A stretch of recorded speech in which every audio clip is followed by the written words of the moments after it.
I'm here tonight with Ted Axe. What have you been up to since we last talked? Well, I just released a new EP, four-song EP, and it's getting a lot of notice. It's called The Count of Rock, and it's got four songs on it that have to do with toxic relationships, really. That's the kind of subject matter for them. But I've mixed the genres of metal and punk and rock together.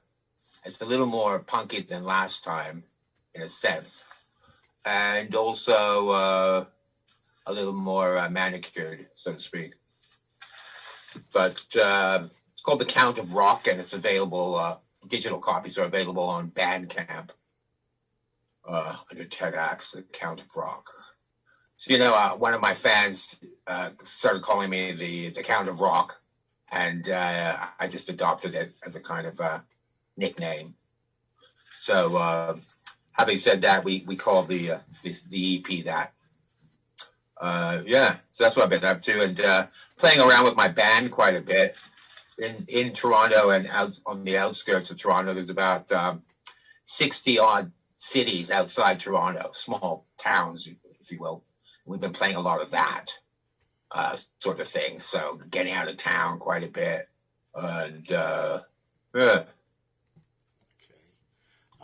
What was the first concert you ever went to, and who did you see perform? The first concert I saw? Yeah. Well, I started sneaking into the local arena quite a long time ago.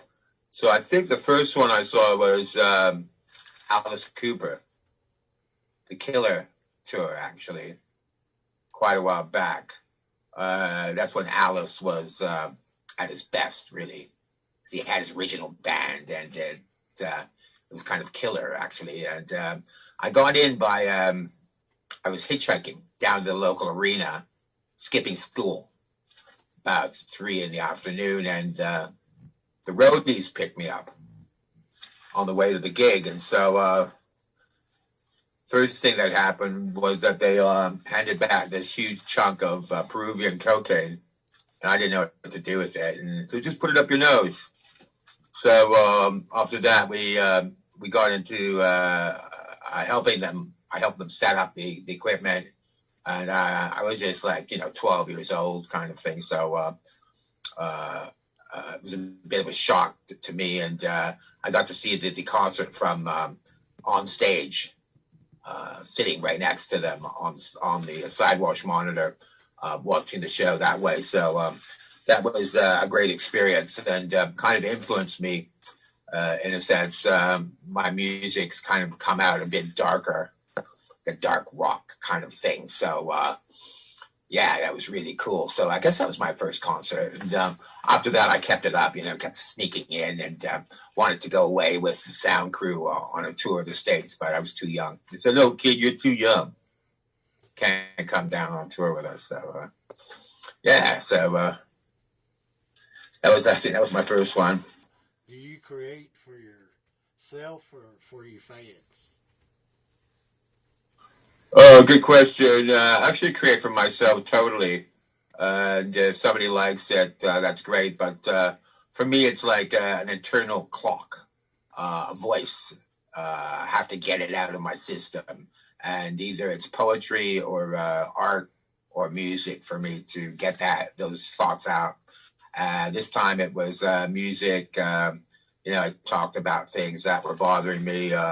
Maybe some toxic relationships that I've been through, that kind of thing. So, yeah, it's kind of cathartic, if you will. That's what I create for, really. If someone else likes it, that's great along the way. This one might be a bit harder to digest because it's not so thinly disguised. The last album I had was called The Sex, Horror, Violence. It pretty much sounded like just rock songs. They were all consistently about relationships and human interaction, And this one has got 4 songs on it. One's called Disaster, about a person that craves disaster in their lives, kind of addicted to things not working out. And then one is called Wedlock, about a marriage that's gone awry, kind of a bad marriage. And the person feels locked into it. And one is called Alive, which is kind of a Bowie-esque ballad. And I think I finally learned how to sing, so I'm showing that off. And that's also about, you know, how do we get out of here alive, out of this relationship? And I guess the next one is called Victim of Love, which kind of says it all.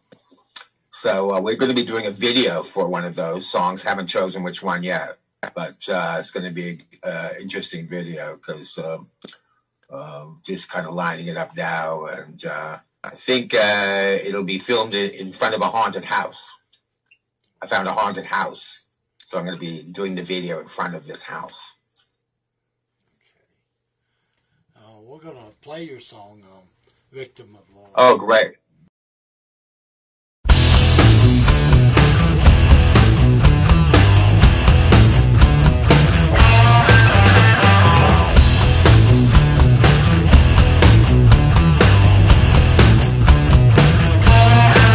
Well, it's cold out tonight, and I'm hurt inside. Got myself to blame, just a pawn in your game.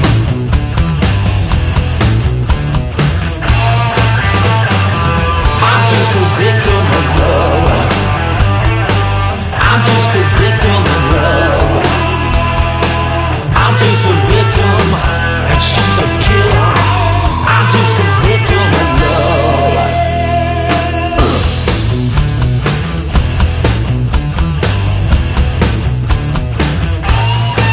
Choose your poison, you will see.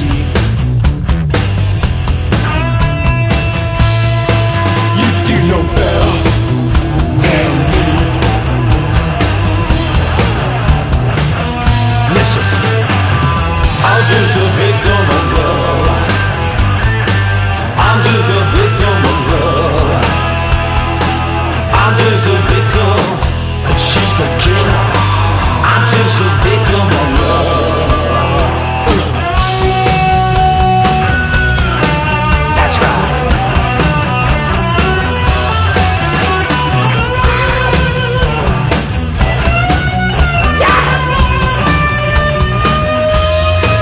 Her reputation can't be far.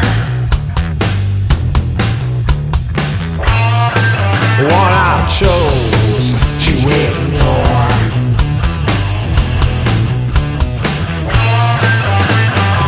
I'm just a victim of love. I'm just a victim of love.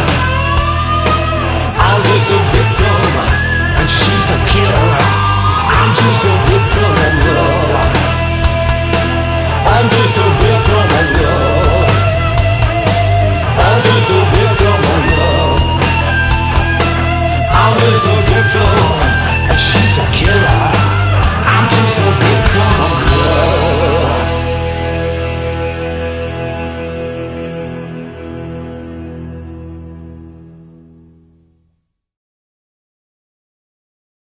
Did you write that song by yourself, or did you have co-write? Yeah, I did. And I played guitar and bass and sang, and then had a drummer in, my drummer, Stefan Ford. And it was produced by a guy who's done bands like Sum 41. His name is Rob Sanzo. And he produced it. It was actually recorded on analog gear, which is like the same recording type of thing from the 70s. So it wasn't digital at all. It was like 2-inch tape. So you get that kind of really lush sound, all kind of antique equipment, and so I'm a bit of an antique myself. So, but yeah, wrote it myself, and pretty much recorded it myself with the help of a drummer. So, and in a way, I kind of co-produced it, I suppose, as well, because some of the things, like it goes, she's a killer. I said, why don't we put a vibro slap in there? And so that's what ended up in there. So a lot of the ideas I happened to come up with myself. And I think you got to do that, to maintain some sort of control for your own, instead of letting other people control you all the time. And I don't mind saying that I co-produced it, and in a sense, but have to thank the people that were involved. So, I have to thank Stefan Ford, Rob Sanso, Bill Gargarella, who actually owned the house where the studio is situated. And I got a new band, Derek Barton on guitar, Leslie Leoniak on lead guitar, Stefan Ford on drums, and William Walker on bass. So it's interesting because my band doesn't have any egos. At least they haven't presented themselves yet, which is also really good for a band that you want to have some longevity with. Because it's really the egos that, fuck things up at the end, isn't it? Okay. There you go. What's next for you in 2023? Well, let's see. I have to have dinner tonight. That means I'll be going out hunting at about 12 p.m. and try to get back before the sun comes up. It's always a bit of a challenge. And I think we're going to be trying to do a lot of shows, try to find our legs as a band. We'll be doing the video for one of these tunes, probably Victim of Love, the one you just played. And after that, who knows? We are submitting to labels all the time. But as you know, in this at this time, labels really aren't signing. And if they are, they're signing bands that help them do the job much easier, like bands that have 100 million followers on Instagram or whatever. So we're really not playing that game. It's either, we're just doing stuff we love. We're just doing it for the love of it, really. Not getting caught up in, how can we compete with, other bands that have the massive amount of followers on this and that. Because really, for us, it's not really about that. It's really about the music, the shows, the performance. Like I'm constantly practicing my performance. Dance clubs. For instance, this weekend I went out. There's a dance club with a mirror, and I'm kind of dancing in front of the mirror. Unfortunately, there's no reflection, of course, so it's a bit hard to practice that way. But I try. Yeah. So really, that's in this year we're going to be looking at videos, performance, and doing a lot of shows. Okay. Where can people go and see your music videos and events? Oh yeah, well, if you go on YouTube, there's quite a few videos. There's a bunch of live ones from TEDx, and the two studio videos I have. One is called "Get Out of Rehab" by TEDx, and the other one is called "Death Us Do Part." Those are the two studio videos I have right now, and those are on YouTube. And then my site is, you can find us on Spotify. Of course, in the smartphone age, people will be looking at that most often, hearing that in their earbuds. And you can follow it on Spotify. And it's everywhere, actually, on any kind of, Apple Music, iTunes. It's all over the place. Well, thanks for being on the show tonight. I enjoyed talking to you again. Yeah. Yeah, it's great to talk to you, Red.